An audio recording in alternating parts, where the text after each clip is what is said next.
Broadcasting live from the Capital OTB studios, this is Racing Across America with Seth Merrow.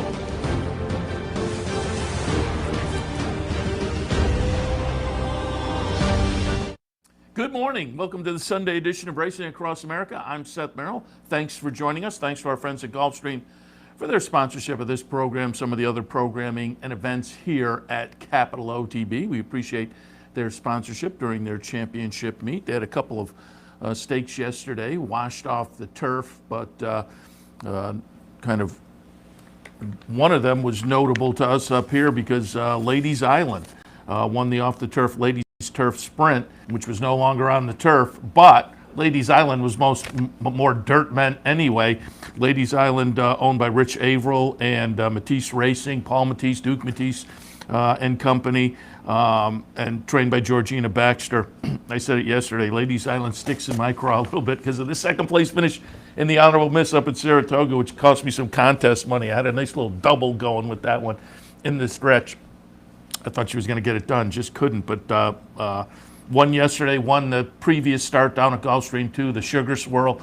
So she ends her career with two nice stakes wins down at Gulfstream and heads off to auction this week, Tuesday maybe, facing Tipton down in Kentucky. But congratulations to the Matisse gang and Rich Averill, Georgina Baxter and company. Ismael Jaramillo was on board for a nice win. And as I say, and Georgina Baxter was interviewed after the race. You know, she said, the horses won on the turf. We were okay if we had firm turf. I didn't want yielding turf. And as the day went along, it started raining a little bit early, and then it came down pretty good. And they moved the races off the turf. And Ladies Island, that, you know, kind of went right into her wheelhouse because she's more of a main track runner anyway over the career, and had some good off-track races as well. So again, in the off the turf ladies turf sprint, Ladies Island got it done. Also on the day yesterday at Gulfstream, Swanee River was off the turf. Great. I won that at a short price for Chad Brown. I didn't know what to do with that one because that was more of a turf horse. So I looked in other directions in that race. But after a bad start, Great Island got it going in the stretch and got up in the shadow of the wire at a short price. Again, in the off-the-turf Swanee River down at Gulfstream. Nice day for Irod Ortiz down at Gulfstream. I don't know what he ended up with. He had 6 at one point. Yeah, I'll look that up. But nice day also for our friend Ron Nicoletti down at Gulfstream. I was saying during the day, I think that if you go to the Gulfstream website, Ron's picks and Acacia's picks every day, a nice PDF sheet. And I usually look during the day at the tracks I'm handicapping as well. Try to pull up the track handicapper and see how they're doing. Ron's top pick won the first 9 races at Gulfstream yesterday, which included a couple of $15 winners. So it wasn't like they were all chalk, but Ron Nicoletti with a nice day yesterday on the public handicapping side. I felt like I had a pretty good day. I think I was 6-4 on the day, 7 for the day down at Gulfstream. I had 3 $15 winners in the mix, but it was not a Ron Nicoletti day. It was a good day, but Ron knocked it out of the park there. Also at Gulfstream yesterday, just wanted to mention that maiden special race that we had talked about a little bit on the handicappers report, because it did feature the debut of Code of Honor's sibling, Bears Watching. Bears Watching, leaving from the outside post position, winds up 3rd in the career debut. Democracy wins for Todd Pletcher. I liked Democracy. And got a nice 50. That was one of the $15 winners I had. Democracy, first time out for Pletcher, gets it done. But maybe more notable, G-Bar was a good second. Led much of the late portion of the race, and Democracy just kept coming, and got up by a nose. But G-Bar, a good solid second, which I think flattered Candyman Rocket a little bit later in the Sam Davis, because Candyman Rocket in the big maiden breaker had finished in front of G-Bar. So maybe you got a little bit of a barometer read coming out of that maiden special earlier in the day down at Tampa. Updated Kentucky Derby leaderboard. Risk Taking moves on to the list. Candyman Rocket moves on to the list, both with 10-point wins yesterday at Aqueduct and Tampa. Capo Cane picked up some points and so moves up the list a little bit. None of those are necessarily safe though, because risk-taking Candyman Rocket, they grabbed 10 points. It was 10-point races yesterday. Capo Cane with some extra points moves to 12 points. Top of the list right now, 30 points is Essential Quality.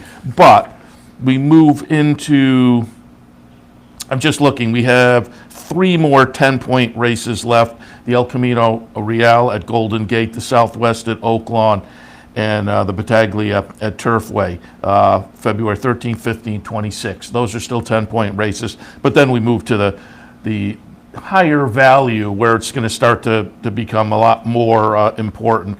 Starting February 13th, the Risen Star next Saturday. And I haven't looked, but I'm assuming when we talked to Brian Nadeau yesterday, did note that the card was supposed to be pulled yesterday. And as I said, I was kind of obviously busy doing, I'm just seeing if I can quickly pull up to see if, there it is, the 13th. Card has been pulled, so you can start working on those PPs already for next Saturday at Fairgrounds with a good stakes card. And I'm just scrolling down here to see what we wound up with as a list of entries in the Risen Star. Boy, nice full field in the Risen Star. Field of 13 entered in the Risen Star. Proxy is in there, Midnight Bourbon, both coming out of the stakes race down there a few weeks ago. Mandaloon, who, again, I was going to kind of give Mandaloon a little bit of a pass on the first time around 2 turns. I'll be very interested to see what Mandaloon does this coming Saturday. But as I say, a field of 13 and their Senior Buscador could be a little bit intriguing as well. That's all next Saturday at the Fairgrounds, which again is the first 50-point race. The Fountain of Youth, the Gotham, Tampa Bay Derby, San Felipe, Rebel, Louisiana Derby, et cetera, as you go down the list. Actually, as we get to, I'll take that back, as we get to the Louisiana Derby, that's a 100-point race. Then the UAE Derby, the Florida Derby, the Wood Memorial Bluegrass, those are all 100-point races too. But those 50-point races, you start to pack away 50 points, you can maybe breathe a little easier. As I say, I don't know whether anybody on the list right now is a clear shoe-in at this point. Essential Quality, 30 points. Keep me in mind, 18. Midnight Bourbon, 16. 18, 16 is not necessarily a definite shoe-in, so everybody on the list will still be looking to add some points over the next couple of months to guarantee themselves a spot in the Kentucky Derby starting gate. All right, let's do a little stakes recap. And I will say the three-year-old stakes races, the Withers, the Sam Davis, and the San Vicente out in Southern California. I'm saving those for towards the end of the show. Going to be joined a little later on by Peter Thomas Fornatale. He, of course, of the In the Money podcast and more. But I saw Pete had a write-up kind of previewing the three-year-old stakes. He does some work for Sky Sports over in the UK. So I thought we'd reach out to him and get some of his thoughts on the results of the three-year-old stakes. So we'll go over those three a little bit later in the program. But right now, let's take a look at some of that nice stakes action earlier in the day at Tampa Bay Downs. Going to start things out with the Endeavor Grade 3 event on the grass, mile and a 16th. You know, we did the stakes preview, Mike Callahan and I, and talked a little bit about this Tampa card. Obviously, yesterday on Racing Across America, Ren Carruthers was on, who does the paddock commentary down there. And I said in this race, I thought if you were playing those spread races, the pick races, you could probably lean on the 5 or the 6 in here. Counterparty risk for Chad Brown and Klarovich. Looks like an up-and-comer, had the look of an up-and-comer, just missed an stakes debut in the previous start. I tilted in that direction, but I had no argument against New York Girl, the Mott runner, who was a nice winner in the U.S. debut after having started the career running in a number of group races over in Europe. So to me, it looked like it was going to be those two, and that's pretty much the way it turned out coming down the stretch. Counterparty Risk, the number 5 horse, New York Girl, the number 6 horse. They will run 1-2 with the Chad Brown trainee winding up as the 4-5 favorite at 8-5 New York Girl. Margaret's Joy at 14-1 winds up third, but you can see there, holding off the oncoming New York Girl is Counterparty Risk in career start number 4. So it was a pretty good looking effort there for a lightly raced, now 4-year-old filly. So they have a nice, filly for the Filly and Mayor Turf Stakes in the stable for Chad and Klarovich. You'd have to probably see this one at some point up at Saratoga this summer. But getting it done, again, at a short price, $380. And the two logicals, short exacta two, $7.40 for a couple of bucks on the exacta. But again, if you were kind of spreading, you may have been able to pare down in that race and offered you some opportunity to shop around maybe a little bit later on. 88 buyer figure, so a nice buyer number for the win. Paired up a couple of 88s, had run the 88 in the stakes race just prior to that. So again, Chad Klarovich getting it done in the Endeavor. Let's go a little bit earlier on the card. Take a look at the Suncoast. These are the 3-year-old fillies, potentially on the trail to the Kentucky Oaks. Hard to know whether this set of 3-year-old fillies will wind up sending some candidates to the Kentucky Oaks, but it was a decent little performance from Curlin's Catch. Gulf Coast was my original pick. That one scratched to go in the stake that was originally scheduled for today at Aqueduct. And if you haven't heard, Aqueduct, they announced yesterday they're expecting snow today at Aqueduct, so they postponed the card today. They're going to run the same card tomorrow, Monday. So offering a little opportunity to have some Monday fun at Aqueduct as they have moved today's card to tomorrow for Aqueduct because of anticipated weather today. But Rudy Brissett scratched Gulf Coast out of this race, anticipating a lighter, smaller field. It is a smaller field, but I said yesterday, I'm not sure. I think he may regret having made the trip to New York because this one scratched, and we had Riley Mott on yesterday. Jade Empress wound up scratching. Honorific, who I had right underneath in my mix, scratched as well. So I wound up moving up Curlin's Catch, Mark Cassey trainee that had started a couple of times up at Woodbine to begin the career, but then broke the maiden on the move to dirt at Gulfstream. Did it on a series of improving numbers. So I landed there, and Curlin's Catch is going to be the number 4 horse, getting it done here under Antonio Gallardo. Be Sneaky, number 8, runs second. Number 9 runs third, El Malacho, another horse that had started the career at Woodbine. But it's a nice win here. Chart margin is 4.5 lengths. No real threat for Curlin's Catch. As I say, these could be horses on the way to the Kentucky Oaks. It was a 79 buyer, so it wasn't a stellar buyer, but as you can see, with the margin, Gallardo didn't really have to work down the stretch. Could the horse have run faster, opened up more? Do you want to, or do you want to save the horse for the next effort? So this one's maybe a little bit of a question mark. Again, the 79 buyer was an improvement, however, on what we saw. So it's a continuing series of improving numbers for Curlin's Catch, and it is now a 2-for-2 record on dirt. So the Cassey trainee, again, I don't know whether the numbers are jumping off the page necessarily, but they're improving with each start, and we're 2-for-2 on the dirt. We'll see where they go next with Curlin's Catch. A nice looking win yesterday at Tampa in the Suncoast. This was a fun race. I said it when we had Bren Carruthers on yesterday. We talked about it. Again, Mike Callahan and I on the stakes preview. The Tampa Bay, a competitive, I thought a very competitive race,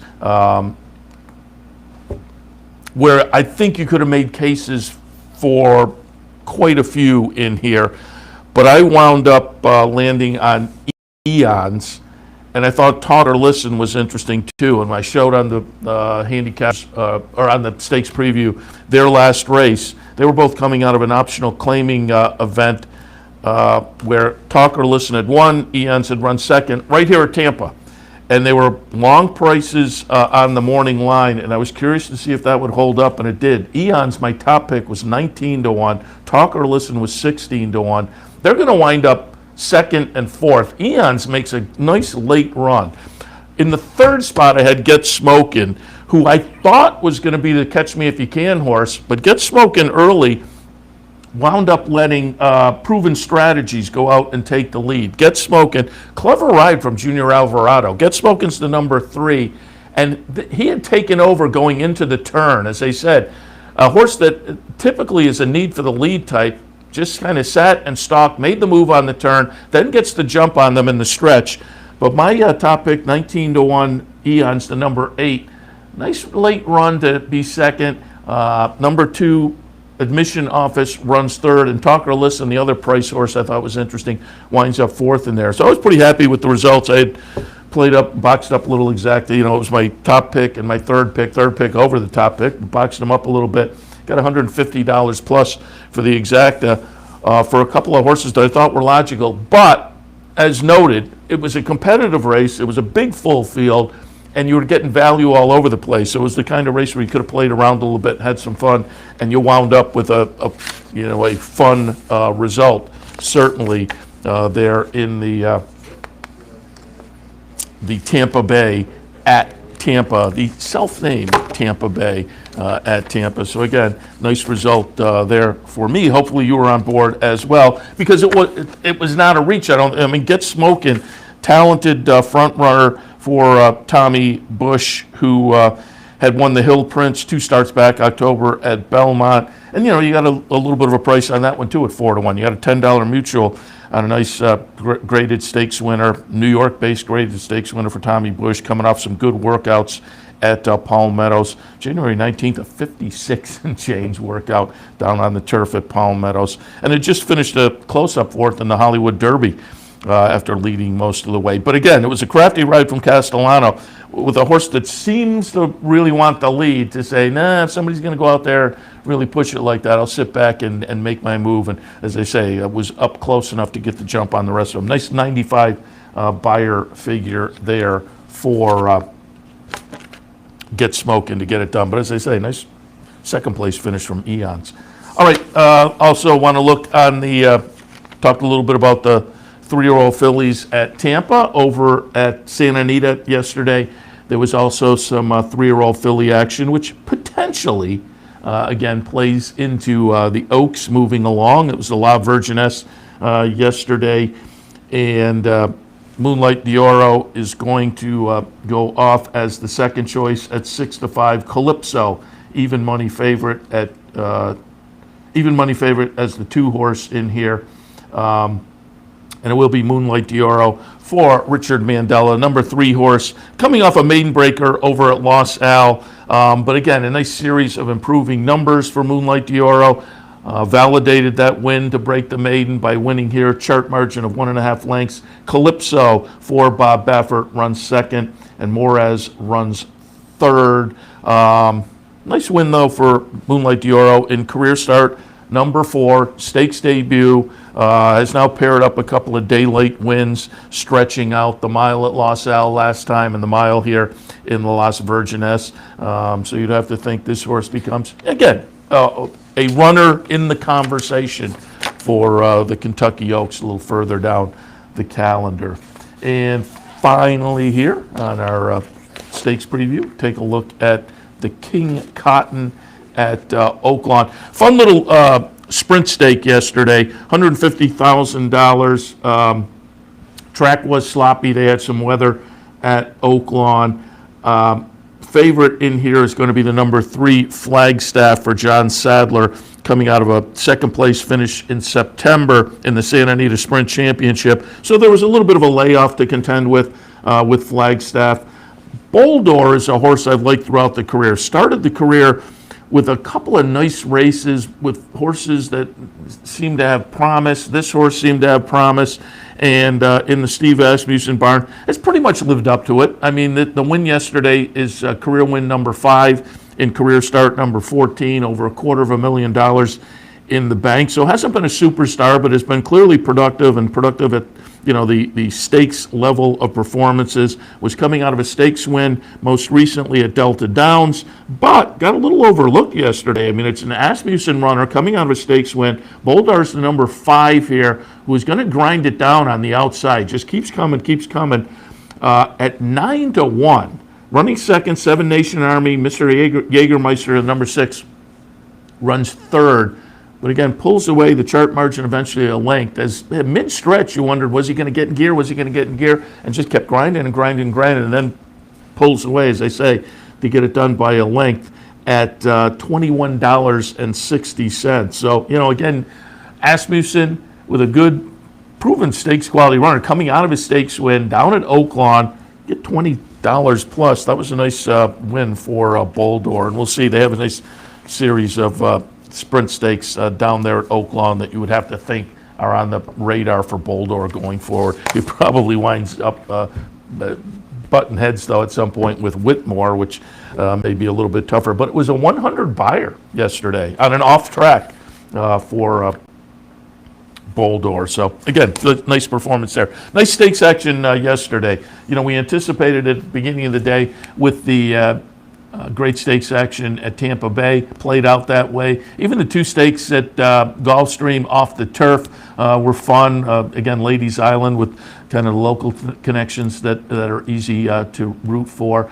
Again, a little bit later on, we'll watch the Sam Davis. Nova Rags ran second. Local connections there with Michael Shanley, so congratulations to him on a nice performance underneath in the Sam Davis. As I say, we'll look at that a little bit later on as well. I think we've covered everything here. Oh, I don't know whether I promote us up at the beginning of the show, because we do have a couple of promos here at the Racebook today. Clubhouse Racebook this afternoon. Super Bowl Sunday, going to do something special, double promotion. There's a $100 win-a-bet and a match bet promotion happening here this afternoon at the Clubhouse Racebook. We'd love to have you swing on by and enjoy that this afternoon. 711 Central Avenue in Albany. I'll also note, yesterday we had a new promotion, Players Bankroll. And 10 patrons were randomly selected yesterday. Each got $25 to place a bet during the afternoon on behalf of the bankroll team. At the end of the day, everybody split up the kitty, and it was a fun day. The bankroll, I think 4 of the 10 hit and made some nice money. And so the bankroll at the end of the day turned out to be a nice little chunk of change that everybody split up and everybody walked away, I think, happy, because you got some free money there. So congratulations to the folks on the Players Bankroll team with a nice performance yesterday here. One of the new promotions here at Capital OTB. All right, we will head to a break. When we come back, as usual here on a Sunday edition of Racing Across America, after stakes previews, stakes reviews, we will move on, do a little handicapping. I think today, with Aqueduct out of the mix, I pulled some Oaklawn in, and so since I've handicapped Oaklawn, I really like Oaklawn, maybe we'll take a look at one of the pick 4s at Oaklawn today. We'll go through that, and again, a little bit later on, Peter Thomas Fornatale, the In the Money podcast, and more. As I say, we've saved the 3-year-old stakes to see what Pete thought of the 3-year-old action yesterday. That's coming up a little bit later on as well. All of that right after this. Stay tuned.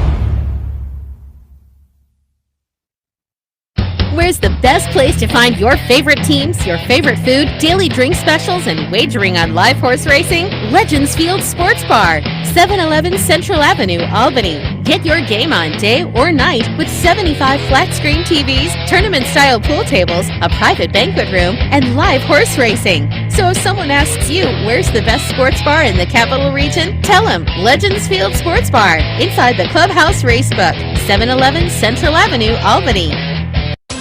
Capital OTB is now streaming live on Roku.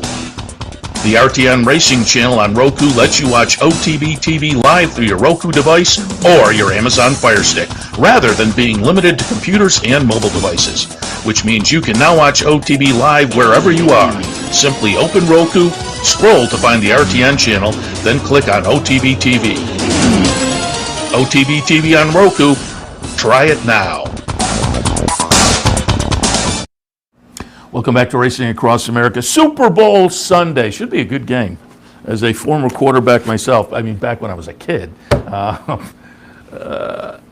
this is a nice matchup. This is going to be fun today. And we'll see if we can give you some ideas here to make a little money. Maybe have a little money for your prop bets. I heard the prop bets are always kind of fun and quirky. I heard one yesterday. I was listening to the radio yesterday. One of the prop bets that's floating around out there, will there be a scoring drive that takes less time than the time it takes the singer to sing the national anthem?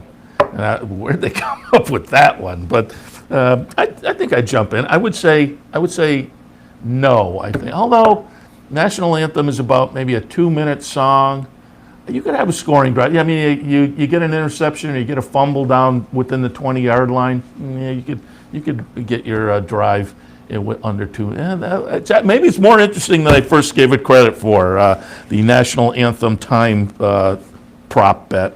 All right, but we will look at some horse racing bets. As I say, I like Oaklawn. I'm happy when the Oaklawn season comes. I think you can find a lot of value. As you get to this point and the next couple of weeks, I even like it more because you need a couple of weeks to kind of get a feel for who's, on the jockey and the trainer side, who's gotten hot. There are names you clearly have to watch, obviously, but then some others maybe are like Federico Villafranco, who's typically pretty good down at Oaklawn. Last year, it took him a while to get going. It was about the middle of the meet before he really started to hit the way he does, and so you had to kind of be aware of that a little bit. So again, a couple of weeks in, you start to maybe get a better feel for things. But again, I enjoy the Oaklawn meet for the value it offers, and I like the pick bets there. And we'll take a look at the early pick 4, see if we can give you some ideas there. I don't have a ticket formulated, but we'll give you some thoughts for maybe a ticket you can formulate a little bit later on. Oaklawn this afternoon, I'm just looking, they have a earlier than normal post time, 12:30 their time. That means they'll kick off at about 1:30. And again, if you didn't hear earlier, Aqueduct canceled today. Essentially, there's no racing today. It hasn't technically canceled. They took today's card and moved it to tomorrow. So they'll be racing at Aqueduct tomorrow, but it's the same card. Today's card is intact. If you've handicapped, just shift all that information over to tomorrow. But without any Aqueduct in the mix, today I'll be looking at some Tampa and some Gulfstream and some Oaklawn, which again has a little bit of an earlier post time today. The early pick 4 kicks off race number 2 at Oaklawn this afternoon. Calendar condition claimers going 8.5 furlongs. I have it 8, 7, 5, and 1. Looking for 8 on top. This horse, a little bit of a layoff concern because wound up the Oaklawn season last March with a pretty good second place finish, claimed out of that one, and then didn't come back until November at Churchill. Now, again, you don't claim, at the $16,000 level, you don't claim in March and think, we'll get a couple of starts in by the time we get to February.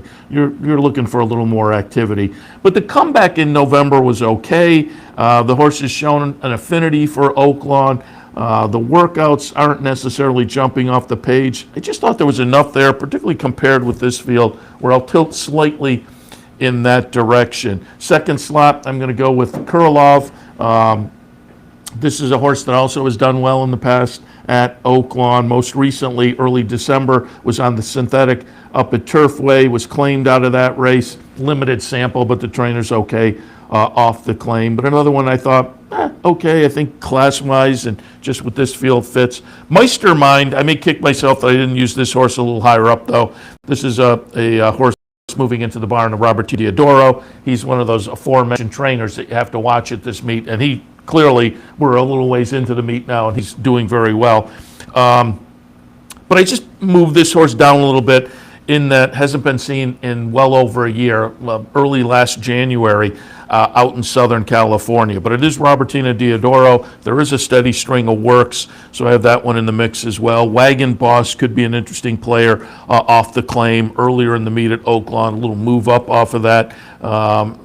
If that one offers some value, I wouldn't argue looking in that direction as well. Interesting race. I think it's kind of competitive, with one of those races where there are things to like, plenty to like, but maybe a couple of question marks about the logical contenders. But I have it in the second at Oaklawn, 8, 7, 5, and 1. Race number 3 at Oaklawn on Sunday afternoon. Bottom level claimers, 6,250. Plain vanilla claimers going a quick 5.5. 7, 1, 2, and 6. I went to Ravens Reflection. Has plenty of early speed. 2 starts back at Delta Downs, ran 5 furlongs, and kind of stalked and made a little ground in the lane to be a close-up second. Last time on the move over to Oaklawn, showed some early speed before fading, but that was at a starter allowance 7,500. Those can be kind of salty events. So I think moving into this open claiming race maybe gets a little dose of class relief that'll make that speed we saw last time a little more potent. So Ravens Reflection on top. Best You Ever Seen in the second spot, second off the claim, 4. Potent claiming trainer Carl Broberg. Broberg, one of those aforementioned trainers, I said, you want to feel around early in the meet. He's a little cool early in the meet here down at Oaklawn. So he's one of those guys, though, as I mentioned with Villafranco last year, you keep your eye on them because it's almost certain that is going to turn at some point, and you want to kind of be on the cusp of the turn to maybe take advantage of a couple of prices as people say, gee, he's a little bit cool, and then boom, and all of a sudden it turns around. I don't know whether this is going to be one of those horses. I just couldn't leave this horse out of the mix because I think at this reduced 6,250 level, this horse is clearly one you have to have in the mix. Recount in the third spot. Been racing against a little bit better throughout the career, really. So another one that is intriguing, perhaps, with a little dose of class relief this afternoon. You're getting 6-1 on the morning line there. Road Game, also a player. Claim 2 back in the barn of Ingrid Mason. The last few starts were up at Hawthorne. Hawthorne horses have been doing kind of interesting. And that's another thing you want to watch. As they come into Oaklawn from other venues, are some venues better than others as far as coming in from here or there? The Hawthorne runners seem to have doing okay. I would say it's a little bit of a mixed bag, but I'm not discounting them, certainly. So in the third at Oaklawn, 7, 1, 2, and 6. Race number 4 at Oaklawn this afternoon. Maiden 25 to 30 claimers going a mile and a 16th. I have the fourth race, 1, 7, 2, and 5. West Side Girl on top. Hasn't been seen since a middle of November start for trainer Ken McPeak at that point at Churchill when dropped in for a 30 maiden tag. Close up third in there. Now comes down to Oaklawn, moves into the barn of Jerry Hollendorfer and sticks in the maiden claiming ranks. Excuse me. And again, I go back to what this horse did with a near-miss effort when dropped in for the tag at Churchill. I like that, but was pretty competitive with maiden specials prior to that a little earlier last year down at Gulfstream. So I think this horse class-wise is going to fit really nicely with this claiming bunch, maiden claiming bunch at Oaklawn. West Side Girl on top. Making progress, though, is making progress. If you look at the past 3 starts, has been kind of on an improving pattern of numbers, has been stepping down the class ladder, however, but ran at this class level last time down at the fairgrounds. Decent little second. I think is set up for a nice run today for trainer Larry Jones from the outside post position. Should be interesting. Duchess Bubbles in the third spot, comes in from Remington. 2 and 3 starts back, was in for 25,000 tags and ran well. Last time was in a maiden special event and ran well. So I think looking at the numbers, the improving numbers, and what we saw over at Remington, I think the horse fits okay with this group this afternoon as well. Solemn oath for the coach, Wayne Lucas, down there at Oaklawn, where he's already had a couple of wins, Wayne Lucas. Solemn oath could be a player in here also. You know, if you're looking at those multi-race bets, that's one to consider. You know, it's one of those where you have to pare down, pick your spots and whatnot. But if you're looking, I think Solemn Oath is very playable. In the fourth at Oaklawn, I have it 1, 7, 2, and 5. In race number 5 at Oaklawn, wrapping up that early pick 4, I have it 1, 4, 6, and 5. The number 1, First Empress, off the claim for Robertina Diodoro, and that attracted my attention automatically. Again, Diodoro off to a good start at the Oaklawn meet, no surprise. Diodoro very good off the claim. This horse was racing against similar class-wise, in the book anyway, at Churchill. On the venue move, maybe this is a little bit of a dose of relief.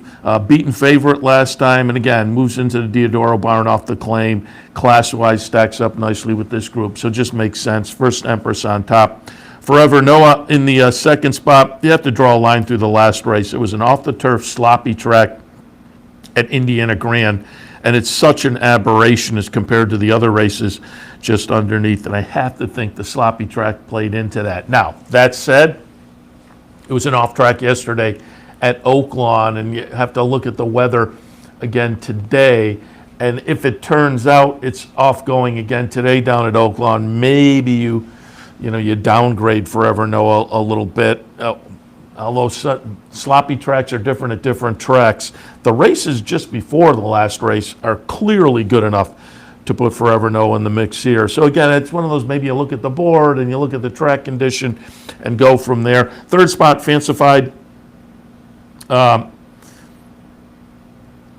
starts back at Remington. Ran okay on the dirt. Last time was on the turf down at Sam Houston. There are races a little further down the page, though, that are pretty good. Some of those were on turf, but there was a October race at Remington on dirt that was clearly good enough with this bunch. And then in to win for the aforementioned Federico Villafranco, who this year, as opposed to this year, he's gotten off to a good start. And so this one, I think, is going to be a player as well coming in from Remington and fitting nicely with this particular group. In the sequence, this is maybe the one that is a little most wide open, and I think there are 2 or 3 others in here that I probably could have made similar cases for. But for me, in the 5th at Oaklawn, I have it 1, 4, 6, and 5. So there are some ideas, and again, we will be taking a closer look at Oaklawn this afternoon during OTB Live, and again with no Aqueduct in the mix, some Tampa and some Gulfstream as well. Another race worth paying attention to this afternoon is going to be out at Santa Anita. It's 1:03 their time out on the West Coast, and they're starting a little early as well. With the Super Bowl today, some tracks are starting early to get people in and get people home, so they can get their cheese platter ready for the Super Bowl. But race 5 at Santa Anita this afternoon, 1:03 their time, that's 4:03 our time. So kind of mark it down because it's a maiden special weight that will feature Bezos for Bob Baffert, who is getting all kinds of buzz. A horse that hasn't started yet, that was an entrant in the last Derby Future Pool, which is unusual. Goes out for, the Potent Connection, Starlight Racing and Company, and Bob Baffert. They paid $400,000 for this horse at Keeneland in September 2019. And can Bob Baffert work the Baffert music and get a magic and get a first start in February and make the Derby? We'll see. We'll certainly get a better idea of what Bezos is this afternoon. I think he's going to have to really knock heads, though, with the other Baffert runner, Tivoli Twirl, who is also a first-time starter. But by Twirling Candy, with some really solid workouts underneath, Bezos may have all he can handle with the other Baffert in here. But it's a field of 9. There are a number of other horses in here with the kind of breeding that says they could wind up being something special. So again, 5th race today at Santa Anita. Very interesting maiden special event that could produce some runners worth watching going forward towards Kentucky Derby and later in the year, 3-year-old stakes races as well. But as I say, that 5th at Santa Anita, our time will go off just a little after 4 o'clock. All right, we will take a break. When we come back, as promised, Peter Thomas Fornatale from the In the Money podcast and more. As I said, he had a nice little write-up. He does some work for Sky Sports over in the UK, and he had a nice little write-up on the 3-year-old stakes that were run around the country yesterday. So I thought we'd reach out to him and get some of his thoughts on the results from those. So we will go over the Withers, the Sam Davis, and the San Vicente. All of that when we come back from this break. Stay tuned.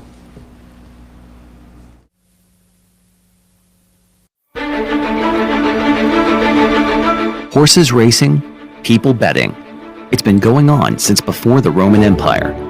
And the fastest horse is still the one that wins. Where there's gambling, there's cheating.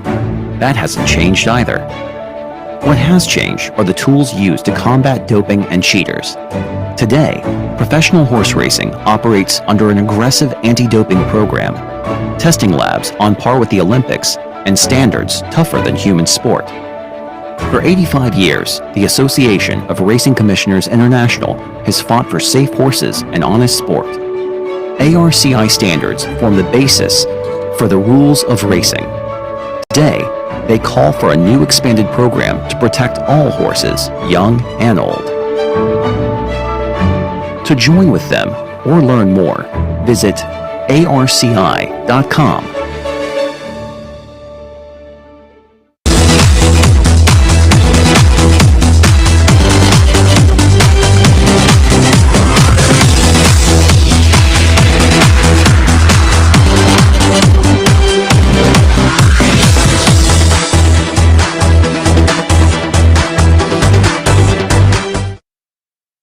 Welcome to Albany County, an incredible destination to live, work, and play, with easy connections to more than a dozen cities from our vibrant modern airport. It's a short trip downtown to a hive of culture and amusement, from world-class shows at the newly renovated Times Union Center to reliving the past at the New York State Museum. From outdoor recreation to shopping to nightlife, Albany County has something for everyone. We'll see you soon.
Welcome back to Racing Across America on this Sunday morning. We are reaching out to Mr. Fornatale, and when we get him, we'll pull him into the mix. In the meantime, while we wait for him, and if we don't make connection in a couple of minutes, I'll jump into those replays myself. But in the meantime, I'll just do a little more on-the-fly handicapping because, again, we have Tampa this afternoon, some Oaklawn, some Gulfstream. So I've looked at Tampa, and I thought maybe we'd do a little Tampa pick four as well. I hit the late pick four at Tampa yesterday, and it worked out for me nicely. If you played it, you got the benefit as well, hopefully, of the DQ. For folks who are on the bad side of that DQ, when are you ever on the good side of the DQ? But for me, it worked out yesterday. Tampa's late pick four, the last race, it wasn't paying great either way, but for 50 cents, one way it was paying $60 and the other way it was paying $140. And those two came down the stretch, and the $60 horse took the lead, and the $140 horse looked like it was going to go by and then just couldn't get by and lost by that much. So I threw up my hands. But then the objection sign comes up, and it was one of those herding situations where the inside horse moved out 4 or 5 paths, and the margin, but boy, the stewards just, there weren't any like huge bumps necessarily, but the margin was enough that I guess it was enough for the stewards, and so they switched things up. So the better I had, as I say, either way I was going to collect, but it got the much better result there, which seldom seems to happen with those DQs. So again, that was a nice end to the day yesterday at Tampa. And so let's take a look at the late pick four for this afternoon. Calendar condition claimers going 6, 2, 5, 6, and 10, right into the sky. It's Gerald Bennett, Sammy Camacho, the potent team down there at Tampa this season, and this horse clearly fits at this level, having run a decent third in a similar race, actually a decent second in a similar race, 2-back, ran against it a little bit better and ran third last time. So again, at this class level, 2-back, the near miss, the good form, the second off the claim, Bennett, Camacho, right into the sky is logical there. Michael Stidham has Ethan Hunt coming down from New York, and I think class-wise is going to fit really nicely with this group. And racing against better in New York, so you get a venue move and a price move. Ethan Hunt in the mix, and Uncle Hal off a couple of second-place finishes in similar events last time. Makes sense. So 2, 5, 6, and 10 in that 6th at Tampa. 7th at Tampa, 2, 8, 13, 7, and 9. And the 13 is an AE and a 3 deep on the AE. So you have to check the scratches here to see if that works out. But Dramatic Kitten, Sammy Camacho on board, a runner that I think is going to be a decent fit with this group. Swift Kid, I almost put this horse on top. Just seems to be moving in the right direction. Just up against it typically a little bit with the kind of the come from behind style, but we'll see. And if the 13 does make it in, AK Safari, that one I think can be a player, but going to need some help from the scratches. In the 7th, 2, 8, 13, 7, and if the 13 doesn't get it, in the 9. 8th race at Tampa, maiden specials going a mile and 40, 9, 2, 3, and 4. Core values. Paid under $250,000 for this horse. Has not quite lived up to it yet, but makes a turf to dirt move off an improved performance. Maybe all of that works into this horse finally stepping up and finding a field that she can get through. Forbidden Dream in the 2nd slot off a couple of nice tries most recently, and Baby Gundon in the 3rd spot. Kind of similar to the top pick. Has shown a little improvement start 1 to start 2 and may just be primed for another move forward. 8th at Tampa, 9, 2, 3, and 4. 9th race at Tampa, wrapping up that pick 4. 7, 2, 9, and 11. I will put Broadway Peggy on top off a couple of good tries at this level. Most recently, Blue Mistress gets some class relief that could certainly move this horse forward to be a player. But boy, the last couple of efforts were not much. So hopefully we get a little value there. But I think, again, in the class relief, maybe we get the wake up. And then in the 3rd slot, Strict Vow, who a couple of 3rd place finishes, another one that comes from out of it a little bit, so might be up against it, but should be heard from in the lane. In the 9th and final at Tampa, 7, 2, 9, and 11. All right, why don't we take another break, and when we come back, either we will have found Pete Fornatale, or I will just jump in and we'll recap those 3-year-old stakes races from yesterday. So one way or the other, 3-year-old stakes recap coming up after this break. Stay tuned.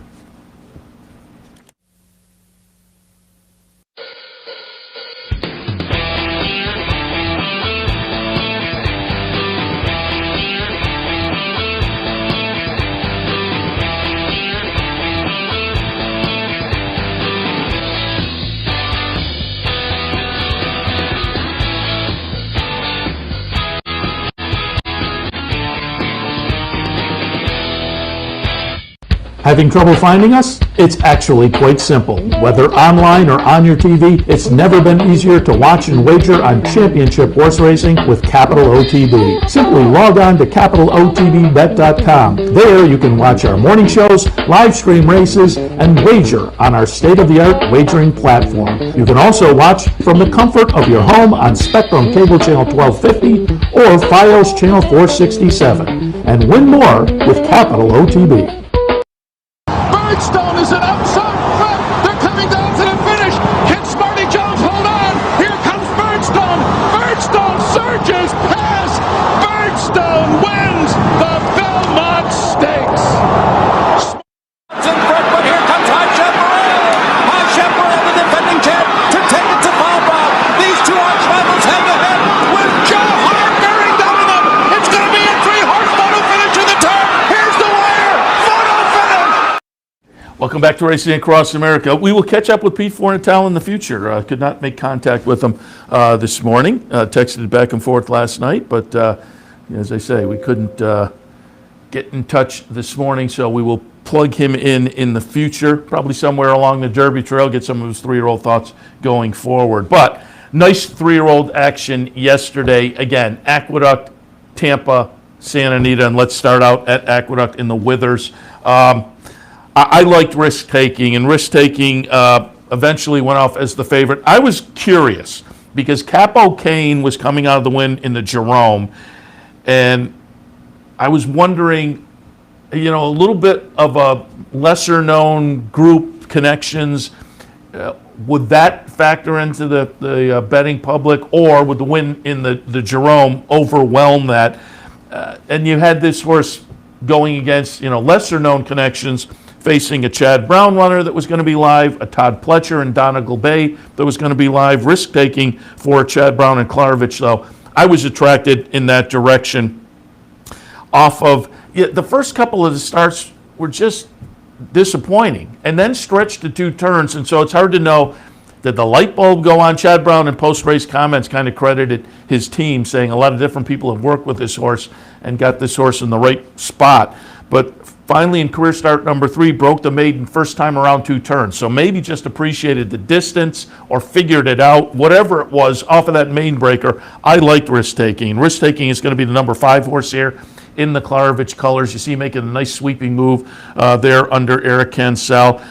Capo Kane, the number 3, is in front. Winds up running 3rd, though, passed by Risk Taking, and eventually gets passed by the number 6, Overtook, who's making a nice late run here for Rapoli and Pletcher. And keep your eye on that 6 horse, because again, this one's notable as well. But the winner, Risk Taking, 89 buyer figure. That's a progression, a lifetime best, a progression through the first 4 starts of the career. So this horse is now 2 for 2 around 2 turns. And again, just figured it out or appreciated the distance, because the first couple of starts of the career, one of them was at 1 1/16, but it was the Aqueduct turf. So there was a dirt sprint and a turf start. Dirt, 2 turns in the career start number 3 back in December was a nice win, and then we saw what happened yesterday in the Withers. So they have a nice little runner, Chad and Klarovich, to kind of point towards the Derby Trail potentially. And it sounds like this one won't be pointed to the Gotham, because that would be a step backwards distance-wise. But they do potentially have the Wood Memorial on their agenda going forward. So Risk Taking, good looking, as I say, 3-year-old for Chad and Klarovich. But again, Overtook, that horse that overtook Capo Kane coming down the lane, This is a runner for Rapoli and Company and Todd Pletcher. They paid $1 million for this horse and clearly didn't start the career living up to that. Like Risk Taking, took 3 starts to break the maiden, and the first 2 were not particularly inspiring. A 4th place finish in the debut, a 2nd place finish in the second start. Now, the second start is a little notable because it's a 3rd place finish. It's a 3rd place finish in the second start behind Known Agenda and Greatest Honor. So there was a little bit of a key race kind of a thing perhaps. And then the follow-up to that in the 3rd start of the career wins. But the buyers were a little light. However, yesterday's buyer for Risk Taking was an 89, so Overtook is going to be in that mid-80s range. So the buyer number jumped up nicely and notably, and now has put a couple of races together. So Overtook may be similar to Risk Taking in that maybe it took a couple of starts to kind of figure the game out and get going, because it was a nice little late run to get up. About the 8th ball, Overtook was going to do anything, but did make the nice late run to get up to run second in there. The chart margin between first and second was almost 4 lengths, but Overtook cleared Capo Cane by 1.25 lengths. So Overtook will be interesting to watch going forward. As I say, the winner, Risk Taking, is very nice, but Overtook worth watching as well. Donegal Bay, a little bit of a disappointment. That one was coming up off a maiden breaker down at Gulfstream for Todd Pletcher, and Donegal Bay, who was his second choice, the 3rd choice actually. It was Risk Taking, Capo Cane, and then Donegal Bay, the Pletcher runner, the other Pletcher runner, was the 3rd choice, winds up 7th in the field of 9. So a little bit disappointing for that one. All right, let's take a look at another runner I liked. If you're watching the stakes preview, tossed out a couple of these, and Candyman Rocket was one of them, as well as Risk Taking. And Candyman Rocket, we also talked about this one yesterday on Racing Across America with Riley Mott, who is assistant to his father, Bill Mott. And we talked about Candyman Rocket and Nova Rags going 1-2 in the Sam Davis. So it was fun to have Riley on in the morning, and the Mott team teaming up for a really nice exacta there. I had Candyman Rocket on top, Nova Rags in the 3rd spot. Splitting those two was Known Agenda. Known Agenda was disappointing in here, running 5th as the 3-2 choice, and was way back early. John Velasquez had a good day yesterday, but Known Agenda did not add to that. The Pletcher runner hadn't been seen since the Remsen. Known Agenda is the number 3 chicklet, which you can't even see here. But number 9 is Candyman Rocket. Number 8 is Nova Rags, the 2 Mott runners. Hidden Stash, the number 1, runs 3rd. Boca Boy 7 runs 4th. And for a while you had to wonder, is the Mott exactly going to get split? But no, they hold on, running 1-2. Candyman Rocket, a nice little $8 and change price at 8-1. Nova Rags, coming out of a win in the Pasco over the track, 8-1, completes the exacta. And the Mott exacta with, again, I thought 2 perfectly logical horses. You wound up with $66 and change on the nice Mott exacta. But Candyman Rocket, this is a nice looking runner who started the career on the slop at Churchill with a disappointing effort at 22-1. Followed that up, breaking the maiden pretty impressively at Gulfstream at 7-1 with a solid buyer of 85. Paired that up yesterday, had an 85 buyer yesterday at Tampa in the Sam Davis. Nova Rags, again, local ownership there. Michael Shanley for Bill Mott, coming out of a win in the Pasco. Good looking second, picked up some points, some Derby points as well. So the 2 Mott runners both looked pretty good yesterday in the Sam Davis. Disappointment, again, Known Agenda. And Smiley Sabatka for Dale Romans, who had run a close-up second in the Kentucky Jockey Club. Smiling Sabatka winds up 9th in the field of 12. So there were a couple of disappointments in there. A couple of good-looking efforts on the front end, however, from the Mott runners. We'll see where they go next. You know, you think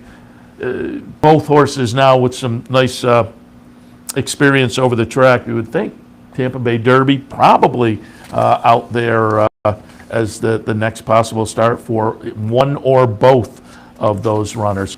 All right, and finally, let's go out to the West Coast and take a look at the San Vicente, a short field in here of 5, and of course, Bob Baffert, always with live runners out at Santa Anita in the 3-year-old stakes. I think one of the articles I read, this is the 4th straight graded 3-year-old stake that has been run out in Southern California, won by a Baffert runner, which, again, no shock. Bob Baffert loaded with the 3-year-old stakes runners on their way to the Kentucky Derby.